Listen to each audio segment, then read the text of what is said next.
ہاں سحری میں اگر غسل فرض ہو جائے تو جلدی غسل کرنا ضروری نہیں ہے، خوب سمجھ لیں. کسی کو نائٹ فال ہو گیا یا غسل فرض ہو گیا رات کو، تو آرام سے فجر کی نماز سے پہلے غسل کر لے. وہ غسل نماز کے لیے ضروری ہے، روزے کے لیے ضروری نہیں ہے. کھا بھی سکتے. ہاں ابھی بتاتا ہوں. کلی تھوک نکلنے سے روزہ نہیں ٹوٹتا میرے بھائی. بلغم نکل لو اپنا ہو بشرطے کے، تھوک نکل لو، بلغم نکل لو، الٹی نکل لو، اس سے بھی روزہ نہیں ٹوٹتا. لیکن الٹی اگر منہ بھر کے ہوئی ہے فل اسپیڈ سے پھر اگر نکلیں گے تو روزہ ٹوٹ جائے گا. تھوڑی بہت جو کھٹی کھٹی آج کل سب کچھ لوگ کہتے ہیں دکاریں آ رہی ہیں. رمضان میں نا کھانے پینے پہ تھوڑا کنٹرول کریں. ابھی آپ کہہ رہے ہیں ملائی پراٹھے کی بات کر رہا تھا، ابھی کنٹرولنگ کی بات کر رہے ہیں، تو ملائی پراٹھا بھی کھائیں لیکن ایک کھا لینا پراٹھا. بہت زیادہ دو کھا لیں. اور پھر دیکھو پیٹ جو خراب ہوتا ہے نا، یہ گڑبڑ ہوتی ہے زیادہ کھانے سے نہیں ہوتی، بار بار کھانے سے ہوتا ہے. یہ خوب سمجھ لو. زیادہ کھانا بھی نقصان دہ ہے، اتنا نہیں ہوتا. ہمارے ہاں یہ ہے کہ لوگ ایک دفعہ کھا کے جب تک دوبارہ صحیح طرح سے بھوک نہیں لگتی دوبارہ کھا لیتے ہیں. یہ بہت خطرناک چیز ہے. اس کی مثال، آپ کو افطاری میں طبیعت سے بھوک لگ رہی ہے، آپ نے پھوڑ دیا، پکوڑے بھی پھوڑ دیے اور سموسے بھی پھوڑ دیے، کھجوروں کا ڈبہ پھوڑ دیا. آپ تجربہ کر کے دیکھو پیٹ خراب نہیں ہوگا آپ کا.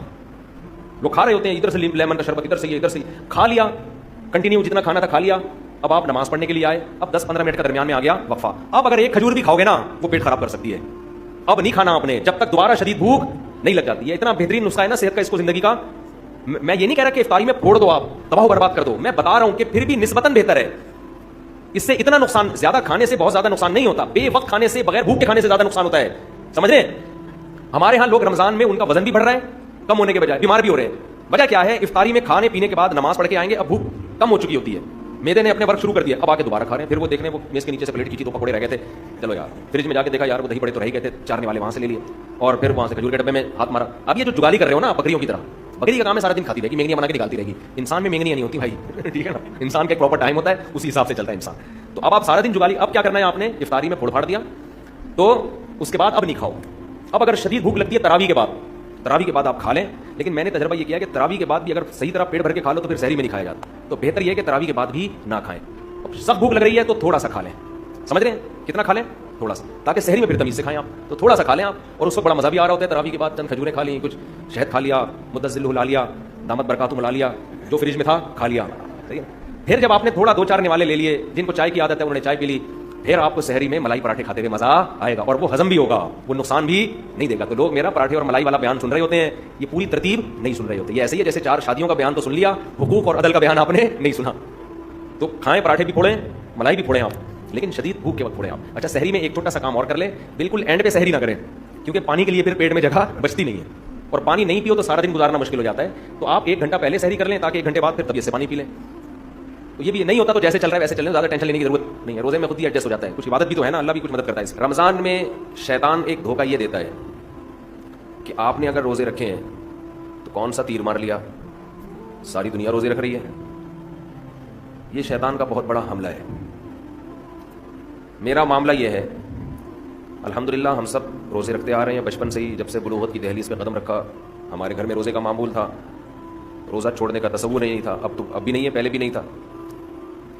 تو رکھتے آ رہے ہیں بچپن سے، بلکہ جب بالغ نہیں تھے اس وقت بھی رکھتے تھے. ہمارے بچے اب بھی رکھ لیتے ہیں. منع کرنا پڑتا ہے کہ بھائی نہیں رکھو، بچوں کو تو شوق ہوتا ہے کہ رکھنا ہے.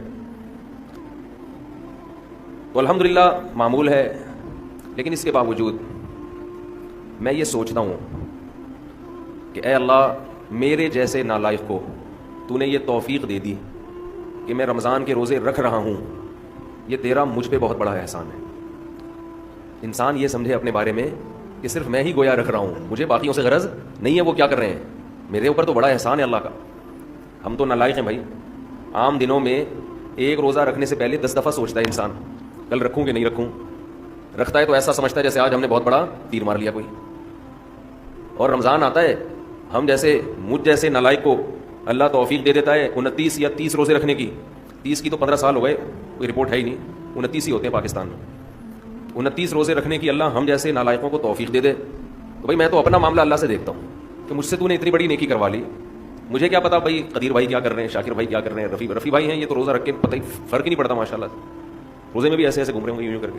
آپ دیکھ لیں کبھی ان کو آ کے روزہ رکھ کے نا عصر کے وقت سب مرجھائے ہوئے ہوتے ہیں. کراچی میں جیسی گرمی ابھی شروع ہو گئی ہے تو رفیع بھائی نہیں ماشاء اللہ مرجھائے ہوئے ہوتے ہیں. ان کو پتہ نہیں ماشاء اللہ نے الگ سے کوئی انرجی دی ہے.